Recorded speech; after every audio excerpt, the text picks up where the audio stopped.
हाँ। तो अभी 2 दिन से तो वो काफी ज्यादा नीचे चला गया, तो वही सोच रहा था कि कब तक क्या हो इरेडा पाएगा आपने कितने उसका। भाव पर लिया है? रेडा मैडम मैंने लिया है 173 पे। 173 पे लिया हुआ है। और ये आपने क्या जी हाँ नजरिया जो है बनाकर रखा था? मैम, मैंने तो ये लॉन्ग टर्म का बना के रखा था, लेकिन अब वो कभी कभी ऊपर भी चला जाता है, नीचे भी चला हाँ, जाता है, तो मैं सोच रहा था कि कब तक होल्ड कर सकते हैं 173 के इसको। भाव पर। चलिए ठीक है।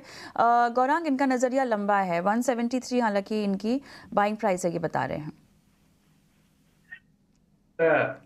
हाल फिलहाल तो कोई स्टैंड अलोन कवरेज है नहीं, लेकिन एक बात बिल्कुल कहना चाहूंगा कि जब इसका आईपीओ आया था आईरेडा का, तब लंबी अवधि के लिए हमने निवेशकों को निवेश करने की राय दी थी। और जो स्तर पे आईपीओ दिया गया था, जो स्तर मेरे ख्याल से 200 के पार भी पहुंचा था या 200 के करीब भी पहुंचा, और फिर एक दायरेबंद कारोबार, नीचे की सर्किट ऊपर की सर्किट।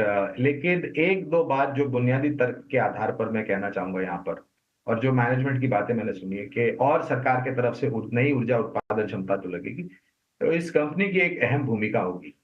और खास करके जो नई ऊर्जा उत्पादन जुड़ेगी वो सोलार और विंड होगी, यानी कि क्लीन एंड ग्रीन एनर्जी, जहां पर ये कंपनी का मेरे ख्याल से एक बहुत अहम भूमिका और अदाकारी सामने आएगी। मैनेजमेंट ने ये भी कहा था कि ऑर्डर बुक इस वित्तीय वर्ष, नया वित्तीय वर्ष FY25 के लिए बहुत सक्षम और मजबूत है, और आने वाले वर्ष में वो उतना ही मजबूत रहेगा।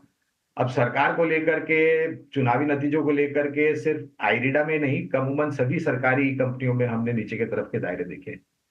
तो फिलहाल कवरेज नहीं, लेकिन अगर मैं उस आईपीओ नोट को एक आधार बना करके चलूं, और जो कुछ थोड़ा बहुत समय हुआ है इस कंपनी को लिस्ट होकर के, तो और जो भविष्य में नई ऊर्जा उत्पादन होगी और कंपनी ने जो ऑर्डर बुक को लेकर के टिप्पणियां करी है, तो भविष्य काफी उज्जवल लगता है।